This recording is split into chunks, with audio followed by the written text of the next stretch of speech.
अभी हम एज्यूम करके चल रहे हैं कि तुम अपनी लाइफ में सेल्फ डिपेंडेंट होना चाहते हो। तो तुमने सेल्फ डिपेंडेंट होने के लिए देखा कि तुम क्या क्या कर सकते हो, कैसे कैसे पैसे कमा सकते हो। देन तुम्हारे मन में एक ख्याल आता है, तुम क्यों ना कंटेंट क्रिएशन कर लो, क्योंकि तुम बोल अच्छा लेते हो। देन तुम एक इंस्टा पेज बनाते हो एंड सोचते हो कि इस पर मैं अपलोड करूँगा रील्स। बट तुम्हारे दिमाग में एक सडनली एक थॉट आता है कि वॉट इफ़ अगर तुम्हारे स्कूल के फ्रेंड्स ने तुम्हारा इंस्टा अकाउंट देख लिया एंड तुम्हारी रील्स देख ली। देन वो तुम्हें क्रिंज बोलेंगे, तुम्हारे स्कूल में मजाक उड़ाएंगे एंड तुम मीम बन जाओगे। फिर तुम कुछ नहीं करते हो, तुम उस इंस्टा अकाउंट को डिलीट कर देते हो एंड सब ख़त्म हो जाता है। जब भी हम कोई काम करने जाते हैं हमारे दिमाग में बहुत सारे थॉट्स आते हैं कि क्या होगा, कैसे होगा। इसी को हम बोलते हैं व्हाट इफ़ माइंडसेट। जो व्हाट इफ़ माइंडसेट है ना, ये भी दो टाइप का है। एक है नेगेटिव माइंडसेट, एक है पॉजिटिव वाला। अब तुम इसी से समझ गए होगे कि नेगेटिव वाला तुम्हारी लाइफ को डिसेंड करेगा एंड पॉजिटिव वाले के चक्कर में तुम अपनी लाइफ को असेंड कर लोगे, लाइफ में आगे बढ़ोगे। तो मैं तुम्हें ये चीज़ एक एग्जांपल देके बताता हूँ। लाइक जब मैं आज से 2 साल पहले हॉस्टल गया था, दैन वहाँ पे मतलब कोई जगह नहीं थी कुछ अच्छी स्पेंड्स करने की। तो मैं एक मतलब पार्क में ही स्पेंड करता था, जो एक कम्युनिटी पार्क था। मतलब स्प्रिंट्स करना तो मैंने बाद में चालू किया था। तो एक दिन जब वो मुझे पार्क दिखा, मुझे स्प्रिंट्स तो करनी ही थी एंड मुझे कोई जगह भी नहीं मिल रही थी। तो मैंने वहाँ पे स्प्रिंट्स करना चालू किया एंड उस टाइम मैं बहुत इनसिक्योर था मेरी हाइट को लेके। तो मैं वहाँ पे क्या करता था, मैं वहीं बैठे रहता था एंड वेट करता था कि जैसे ही पार्क खाली हो जाएगा मैं स्प्रिंट्स करना चालू कर दूंगा। बट पता है दिक्कत क्या हो रही थी, पार्क में हमेशा कोई ना कोई आ जाता। दैन मैं एक दिन बस अपने डर पे मैंने काबू करने की कोशिश की कि आज मैं स्प्रिंट्स करके ही रहूँगा। एंड मैं वहाँ पे स्प्रिंट्स कर रहा था, तभी मैंने बस पहली स्प्रिंट की थी आंख बंद करके। मेरे को अभी भी याद है क्योंकि मैं बहुत डरा हुआ था लोग क्या सोचेंगे वगैरह वगैरह। मतलब मेरे दिमाग में बस वॉट इफ़ करके ख्याल आए जा रहे थे कि वॉट इफ़ अगर उन्होंने ये सोचा, उन्होंने मुझे भगा दिया, या फिर उन्होंने मुझे क्या सोचा मेरे बारे में, क्या करेंगे वो लोग, क्या सोचेंगे। एंड वो रोज़ देखते हैं मुझे वगैरह वगैरह।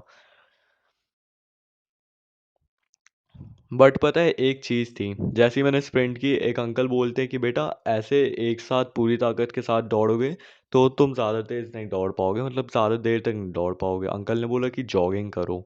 एंड जॉगिंग रनिंग से कॉर्टिसोल बढ़ता है अपनी बॉडी में, जिससे स्ट्रेस हार्मोन बोलते हैं, जिससे आप ब्लोटेड हो जाते हो एंड मतलब ओवरऑल नुकसान ज़्यादा है। एंड ज़्यादा कार्डियो से मसल लॉस भी होता है। तो अंकल ने जब वो चीज़ मुझे बोली, दैन मैंने उस टाइम रनिंग करना चालू कर दिया, मैंने स्प्रिंट्स करना बंद कर दिया। वो अंकल मुझे रोज़ दिखते थे। फिर एक दिन मैंने अपने डर पे फिर काबू किया एंड अंकल को जाके ज्ञान दिया, अंकल स्प्रिंट से एचजीएस बढ़ता है, ये होता है वो होता है। फिर अंकल जैसे ही गए मैंने स्प्रिंट्स करना चालू किया एंड एक दीदी आके पार्क में बैठ गई। उनके पीछे फिर एक अंकल भी चले गए पार्क में। एंड वो चीज़ देख के मेरा दिमाग ख़राब हो गया। लाइक मैं 1.5 घंटे तक पार्क में बैठे रहा ऐसे कि जैसे ही वो लोग जाएंगे मैं स्पेंड्स करूँगा। बट वो लोग नहीं गए। अब उस टाइम मैं इनसिक्योर किन लोगों की वजह से था कि वो लोग क्या सोचेंगे, पता है उन लोगों की वजह से जिनका पेट निकला हुआ था, जो वहाँ बैठ के रील्स स्क्रॉल कर रहे थे। एंड मैं मेरी लाइफ में कुछ करना चाहता था, मेरी फिज़िकल मतलब फिज़िकल स्टेटस के लिए कुछ करना चाहता था, मेरी बॉडी के लिए, मेरी हाइट के लिए। ये हो गया नेगेटिव व्हाट इफ माइंडसेट। हम हमेशा नेगेटिव साइड पे ज़्यादा सोचते हैं कि क्या होगा, मतलब कैसे होगा। लाइक तुम डांस करना चाहते हो एंड तुमने कभी स्टेज पे डांस करने का सोचा।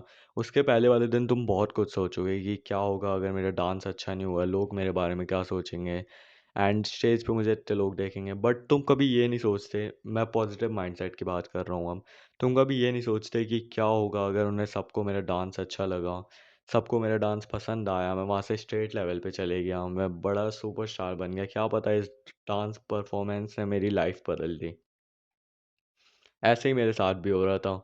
मैं स्प्रिंट्स मारते वक्त उन लोगों की वजह से इनसिक्योर हो रहा था, उन लोगों की वजह से नहीं मार रहा था स्प्रिंट्स, डर रहा था जिनका पेट निकला हुआ है, लिटरली ऐसे अंकल जिनका बड़ा बड़ा पेट है एंड उनकी हाइट छोटी है, उनकी हेयर लाइन पूरी पीछे जा चुकी है एंड उनकी एज भी नहीं है इतनी, लाइक 25-30 की एज पे उनके साथ ये सब हो रहा है, पेट बाहर निकला हुआ है बहुत ज़्यादा, मोटे हैं बहुत, अपनी लाइफ पे उन्हें प्रोटीन के बारे में कुछ ज्ञान नहीं है, उन लोगों की वजह से। देखो एक कड़वा सच है, तुम लाइफ में कभी भी कुछ करोगे, भले ही तुम बुरा करो या फिर अच्छा, जब भी तुम एवरेज पॉपुलेशन से आगे निकलने की कोशिश करोगे, कुछ नया करने की कोशिश करोगे जो तुम्हें लॉन्ग टर्म पे बेनिफिट्स दे, तुम्हें लोग क्रिंज बोलेंगे। तुम लाइक कुछ भी कर लो लोग तुम्हें क्रिंज करेंगे, बोलेंगे ही। तुम अपनी लाइफ को थोड़ा सा भी इम्प्रूव करो। लाइक जब हम जिम जाते हैं, वे प्रोटीन कंज्यूम करते हैं, हमें कुछ अंकल ज्ञान देते हैं जिनका पेट बाहर निकला हुआ है कि वे प्रोटीन से कैंसर हो जाता है, हार्ट अटैक आ जाता है, किडनी फेल्स हो जाती हैं। बट वी नो ऐसा कुछ नहीं होता अनटिल अनलेस तुम कोई बहुत गंदी क्वालिटी का वे प्रोटीन यूज़ कर रहे हो। That's all I want say. And तुम्हें अगर कंटेंट क्रिएशन करना है, you have to do it. तुम्हारे फ्रेंड्स उस आईडी को ढूंढ भी लेंगे, लाइक जो मैंने इंट्रो में बोला। तो ढूंढ भी लेंगे तो क्या, तुम्हें पूरी ज़िंदगी उनके साथ नहीं रहना है। You have to change yourself. तुम्हें अपना माइंडसेट बदलना होगा। वो तुम्हें क्रिंज बोलेंगे ही, तुम कुछ भी करो, तुम अच्छा काम करो, बुरा काम करो। तुम बस अगर उनसे आगे निकलने की कोशिश करोगे, वो तुम्हें क्रिंज बोलेंगे, तुम्हें पीछे फेंकने की कोशिश करेंगे। उस टाइम पे बस you don't have to give a fuck about them.